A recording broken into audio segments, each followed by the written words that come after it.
एक बार की बात है जब गौतम बुद्ध और मलुक्य पुत्र बैठकर आपस में किसी बात पर चर्चा कर रहे थे। उनकी चर्चा बहुत सी बातों पर चल रही थी।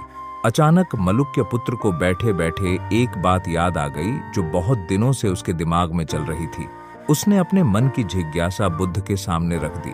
उसने कहा, गुरुजी, एक सवाल और है जो मेरे मन में किसी तूफान की तरह बार बार आता है और फिर थोड़े समय पश्चात वह तूफान अपने आप शांत हो जाता है। मेरी इस समस्या का निवारण कीजिए। बुद्ध ने कहा, हाँ कहो ना मलुक्य पुत्र, पूछो, तुम क्या पूछना चाहते हो?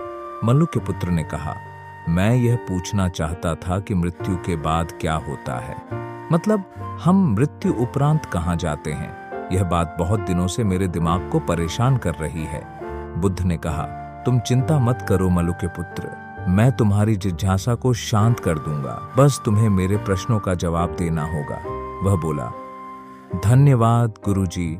जी, मैं आपके प्रश्नों का जवाब अच्छे से दूंगा। बुद्ध बोले, अच्छा ठीक है, चलो अब तुम यह बताओ कि अगर कोई इंसान अपने काम के चलते कहीं जा रहा हो और बीच रास्ते में ही कोई दूसरा इंसान उसे विष भरा तीर मार दे, तो सबसे पहले क्या करना चाहिए? क्या उस मुश्किल घड़ी में उस इंसान को बचाने का प्रयास करना चाहिए, या फिर यह पता लगाना चाहिए कि वह तीर दरअसल किसने और किस उद्देश्य से मारा था?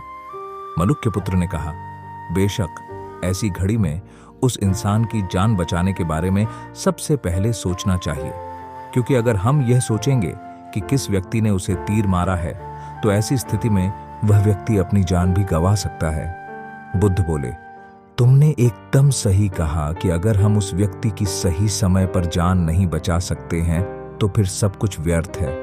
ठीक उसी प्रकार अगर हम अपने जीवन में चल रहे दुखों का निवारण ना करके अगर यह सोचेंगे कि हमारी मृत्यु के उपरांत हमारा क्या होता है, तो यह हमारी सबसे बड़ी गलती है। हमें जीवित रहते हुए इस बात पर ध्यान केंद्रित करना चाहिए कि हम समस्त प्रकार के दुखों को दूर करते हुए कैसे जीवन के लक्ष्यों को प्राप्त करना चाहिए।